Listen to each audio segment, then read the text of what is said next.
मिर्ज़ा साहब उधर खड़े हैं, मैं हाज़िरी लगवा कर आता हूँ। मेरा दोस्त मिर्ज़ा साहब की तरफ चल पड़ा और मैं गिरदोपेश का जायज़ा लेने लगा। कब्रिस्तान में 1,500-2,000 लोग थे। मैयत कब्र के सिरहाने पड़ी थी। मौलवी साहब तदफीन के लिए हदायत दे रहे थे और लोग मुख्तलिफ़ टोलियों में खड़े होकर सिगरेट पी रहे थे, जमाइयाँ ले रहे थे या फिर मुख्तलिफ़ मौज़ूआत पर गुफ्तगू कर रहे थे। मिर्ज़ा साहब के गिर्द सबसे ज़्यादा रश था। लोग इनके पास जाते थे, इनसे हाथ मिलाते थे। बहुत अफसोस हुआ, अल्लाह ताला आपको सब्र दे, जैसा रवायती फ़िक्रा बोलते थे और आगे निकल जाते थे। मैं तमाम टोलियों का जायज़ा लेने लगा। ज़्यादातर लोग गैर फाल चीफ जस्टिस, प्लाटों की कीमतों और बेनज़ीर भुट्टो की डील पर गुफ्तगू कर रहे थे। एक दो हज़रात मिर्ज़ा साहब की ग़ीबत में भी मसरूफ़ थे, जबकि चंद लोग पाकिस्तानी कब्रिस्तानों का यूरोपी कब्रिस्तानों से तकाबल कर रहे थे।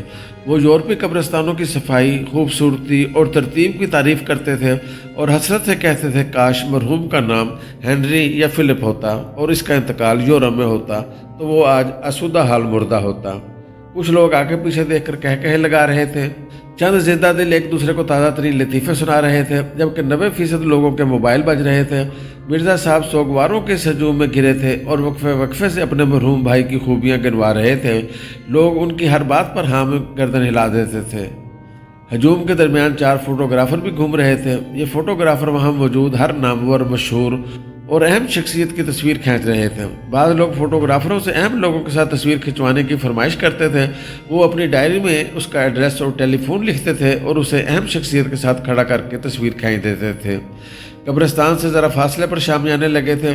बावर्दी वेटर शामियाने में खाना लगा रहे थे।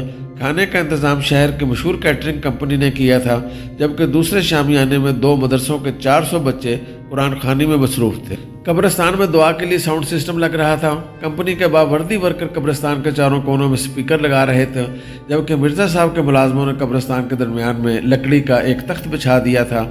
मौलवी साहब ने इस तख्त पर खड़े होकर दुआ करानी थी। मैं इस सारे इंतज़ाम का जायज़ा ले रहा था। मेरा दोस्त वापस आ गया। वो बहुत खुश था। मिर्ज़ा साहब के सामने उसकी हाज़िरी लग गई थी। मिर्ज़ा साहब उसके वालिद के जनाजे में शरीक हुए थे, लिहाजा उसने उनके भाई की तदफीन में शरीक होकर बदला उतार दिया। वो बार बार हाथ मलता था और मुस्करा कर कहता था, मिर्ज़ा साहब एक अजीम इंसान है। भाई के इंतकाल के बावजूद उन्हें मेरा काम याद था। उन्होंने मुझे देखते ही कहा, आप फिक्र न करें, कुल के बाद आपका काम हो जाएगा। मेरा दोस्त खुशी से बार बार हाथ रगड़ता था, कब्रिस्तान का चक्कर लगाता था और वापस आकर मिर्ज़ा साहब की याददाश्त और वुसअत कल्बी की तारीफ़ करता था। वो खुशी में ऊपर तले 3-4 सिगरेट भी फूंक गया। उसने कब्रिस्तान का चौथा चक्कर लगाया और वापस आकर खबर दी, तदफीन में मज़ीद आध घंटा लग जाएगा। मौलवी साहब को कब्र के रुख पर एतराज़ है और वो अब कब्र की छिलाई करा रहे हैं, लिहाजा हमें खिसक जाना चाहिए। मैंने आहिस्ता आवाज़ में कहा, लोगों के दरमियान से निकलना अच्छा नहीं लगता। उसने आगे पीछे देखा और दबी आवाज़ में बोला, मिर्ज़ा साहब के सामने हाज़िरी लग चुकी है, अब यहाँ रुकने का कोई फ़ायदा नहीं। हम कब्रिस्तान की दीवार के साथ साथ होते हुए निकल जाते हैं, किसी को पता नहीं चलेगा। लोग क्लब में मेरा इंतज़ार कर रहे हैं। मैं इस दोस्त के इसरार पर वहाँ आया था और मैंने उसकी गाड़ी में वापस जाना था, चुनाचे मेरे पास इनकार की कोई गुंजाइश नहीं थी।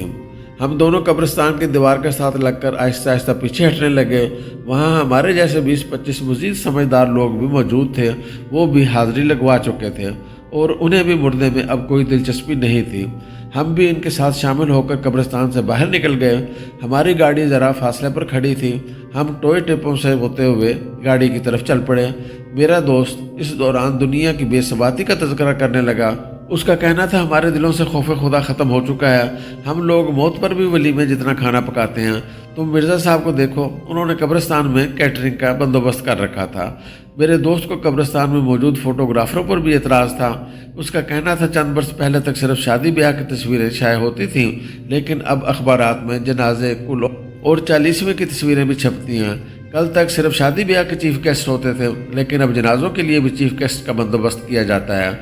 उसका कहना था, हमारे मुल्क में अब किसी शख्स के वालिद, भाई या भतीजे के जनाजे में जितने वज़ीर, मुशीर, सफ़ीर और कारोबारी लोग शरीक होंगे, वो शख्स उतना ही मोतबर और बाअसर समझा जाता है। मेरे दोस्त का कहना था, लोग कल तक अपने बच्चों और बहन भाइयों की शादियों पर लोगों को मदऊ किया करते थे, लेकिन अब लोगों ने सोगवारों और जनाजे पढ़ने वालों की फहरिस्तें भी बना रखी हैं। जो ही इनका कोई अजीज़ फौत होता है, उनका सेक्रेटरी या पीए लोगों को टेलीफोन करना शुरू कर देता है। सेक्रेटरी साहब या पीए जनाजे से एक आध घंटे पहले शुराका को रिकन्फर्म भी करते हैं, जबकि इस जनाजे में अगर किसी वीवीआईपी ने शिरकत करनी हो तो जनाजे का वक्त उस शख्सियत की मसरूफियात के मुताबिक एडजस्ट कर लिया जाता है। मेरे दोस्त ने पंजाब के एक सियासी ख़ानदान की मिसाल दी। इन लोगों का वालिद फौत हो गया था। इस वक्त चीफ मिनिस्टर गैर मुल्की दौरे पर थे, चुनाचे उन्होंने वालिद का जनाजा चीफ मिनिस्टर की वापसी तक मौखर कर दिया। वज़ीर आला वापस आए तो चीफ मिनिस्टर हाउस से बाकायदा वक्त लिया गया, जनाजा गाह के साथ हेलीपैड बनाया गया। चीफ मिनिस्टर साहब जनाजे से लेट हो गए थे तो इन लोगों ने शुराका को जनाजा गाह में 2 घंटे इंतज़ार कराया। चीफ मिनिस्टर आए, जनाजा पढ़ाया गया और इसके बाद इन लोगों ने मैयत अपने मुलाजमों के हवाले की और ख़ुद चीफ मिनिस्टर के साथ जलसे में चले गए। मेरे दोस्त ने एक और सियासी शख्सियत की मिसाल भी दी। ये साहब जब किसी जनाजे में शरीक होते हैं तो फोटोग्राफर और कैमरामैन साथ लेकर जाते हैं। ये साहब ताज़ियत और मुर्दे के लिए दुआ करते हुए हमेशा अपनी तस्वीर भी उतरवाते हैं और फिल्म भी बनवाते हैं, और बाद अज़ां ये फिल्म टेलीविज़न पर चलाई जाती है और तस्वीरें अखबारात में शाये होती हैं। मेरे दोस्त का कहना था, दुआ के लिए अब सदर, वज़ीर आज़म, वज़राए आला और वज़रा को बुलवाना फैशन हो चुका है। लोग अब किसी की समाजी हैसियत और स्टेटस का अंदाज़ा उसके घर दुआ के लिए आने वाली शख्सियात से करते हैं। अगर उनके घर सदर या वज़ीर आज़म आ जाए और उनकी आमद की तस्वीर अखबारात और टेलीविज़न चैनल्स पर आ जाए तो लोगों पर उसके ताल्लुकात की धाक बैठ जाती है और लोग बड़ी मुद्दत तक तज़किरा करते रहते हैं कि फ़लाँ के वालिद के इंतकाल पर सदर साहब आए थे और फ़लाँ के घर वज़ीर आज़म आया था। मेरे दोस्त का कहना था कि लोग अब ये भी मॉनिटर करते हैं किसी शख्स के घर कौन सी शख्सियत कितनी देर में आती है। अगर सदर या वज़ीर आज़म इंतकाल के फ़ौरन बाद उस शख्स के घर पहुँच जाएँ तो वो इंतहाई अहम शख्स समझा जाता है। अगर ये हज़रात दूसरे दिन जाएँ तो ये लोग कम अहम समझे जाते हैं, और अगर एक आध माह गुजर जाए तो वो अहम शख्सियात की फहरिस्त में तीसरे दर्जे का अहम शख्स होता है। मेरे दोस्त का कहना था, लोग अब सदर और वज़ीर आज़म को दुआ के लिए घर बुलाने के लिए बाकायदा लॉबिंग करते हैं। वो मुख्तदर शख्सियात पर दबाव डालने के लिए ग्रुपिंग तक करते हैं। वो सदर को बताते हैं कि आपने फ़लाँ शख्स की ताज़ियत करके हमारी नाक काट दी थी, और अगर आप हमारे घर ना आए तो हमारे लिए वोट लेना मुश्किल हो जाएगा। ये लोग सदर, वज़ीर आज़म और वज़ीर आला से पेश की वादा भी ले लेते हैं। चुनांचे ये लोग उस वादे के बाद बड़ी शिद्दत से अपने किसी करीबी अजीज़ के इंतकाल का इंतज़ार करते हैं। मेरे दोस्त ने नफ़रत, अफसोस और बेजारी से सर मारा और आखिर में तासुफ से बोला, पता नहीं ज़माने को क्या हो गया, लोगों के दिलों में खुदा का खौफ ही नहीं रहा। मैं खामोशी से उसकी बात सुनता रहा। वो अचानक मेरी तरफ मुड़ा और उसने मुझसे पूछा, लोग इस तरह क्यों करते हैं? लोगों को कब्रिस्तानों, मुर्दों और जनाजों में खड़े होकर भी अल्लाह का खौफ क्यों नहीं आता?